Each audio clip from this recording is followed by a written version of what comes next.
النهارده مشاهدينا بيتم الاحتفال دايما في يوم 21 سبتمبر باعتباره يوم عالمي للزهايمر في جميع انحاء العالم.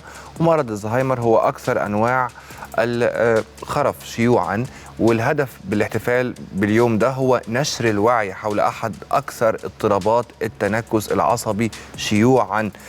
مرض الزهايمر هو اضطراب تدريجي في الدماغ يمكن ان يضر بالوظيفه الادراكيه، مما قد يؤدي الى تدهور المهارات العقليه والجسديه، في حين ان الخرف هو مصطلح شامل لمجموعة متنوعة من الاضطرابات العصبية، فإن مرض الزهايمر هو أكثر أنواع الخرف شيوعا.